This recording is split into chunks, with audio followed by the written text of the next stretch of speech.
আসল কুরবানি আমরা দিচ্ছি। আমরা গরু কুরবানি দিয়ে আল্লাহর সান্নিধ্য অর্জন করার জন্য নয়, আমাদের নিজেদেরকে কুরবানি দেওয়ার জন্য প্রস্তুত।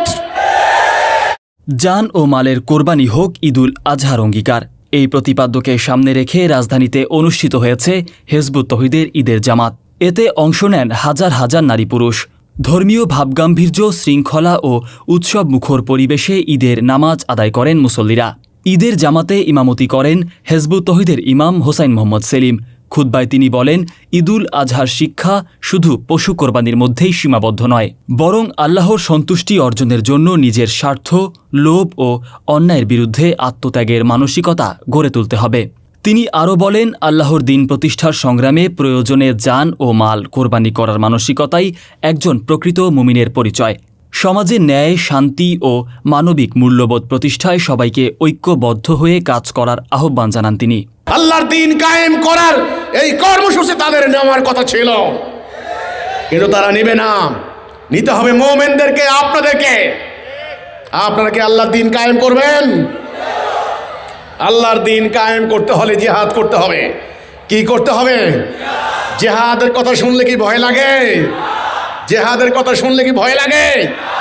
আরে আমি দেখলাম রাস্তায় রাস্তায় তলোয়ার হাতে নিয়ে গরুর গলায় ছুরি চালিয়েছেন। ইতিহাস জানতে হবে, উম্মতে মুহাম্মদের গলায় ছুরি চালিয়েছে কাফেররা। আমার দুজন সদস্যকে আমার বাড়িতে এইভাবে জবাই করেছে। আসল কুরবানি আমরা দিচ্ছি। আমরা গরু কুরবানি দিয়ে আল্লাহর সান্নিধ্য অর্জন করার জন্য নয়, আমাদের নিজেদেরকে কুরবানি দেওয়ার জন্য প্রস্তুত। এই প্রস্তুতি না নিলে আল্লাহর দিন কায়েম হবে না।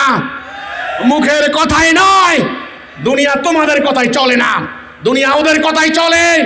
তোমরা যদি ওদের কথা না শোনো, এই যে ইরানের প্রেসিডেন্ট কথা শুনে নাই, বোম মেরে উড়িয়ে দিয়েছে। নাতিপুতি ফ্যামিলি শুদ্ধ বোম মেরে উড়িয়ে দিছে, দেয় নাই? দেয় নাই? ওদের কথা শুনতে হবে, ওদের অর্থনীতি মানতে হবে, ওদের আইনে আদালতে বিচার করতে হবে, ওদের নির্দেশনায় রাষ্ট্র চালাইতে হবে। গত ইন্টারিম আমেরিকার চাপে কি চুক্তি করতে বাধ্য হয় নাই? চুক্তি এমনি এমনি চুক্তি করে নাই, বাধ্য হয়েছে, বাপ বলে চুক্তি করতে বাধ্য হয়েছে। তোমাদের আজকে স্বাধীনতা নাই, তোমরা আল্লাহর আনুগত্য করতে পারবে না, আমি হলফ করে বলতে পারি। এই আনুগত্য না করা পর্যন্ত তোমাদের জান্নাত নাই। লা ইলাহা ইল্লাল্লাহ মানে হচ্ছে আল্লাহর আনুগত্য করা। আল্লাহর আনুগত্য ছাড়া কারো আনুগত্য চলবে না। জিহাদ করবেন, জিহাদ না করলে মুমিন থাকতে পারবেন না।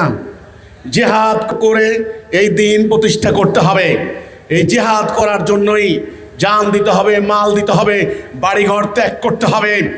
নামাজ শেষে দেশ, জাতি ও মুসলিম উম্মার শান্তি, সমৃদ্ধি এবং কল্যাণ কামনা করে বিশেষ মোনাজাত করা হয়।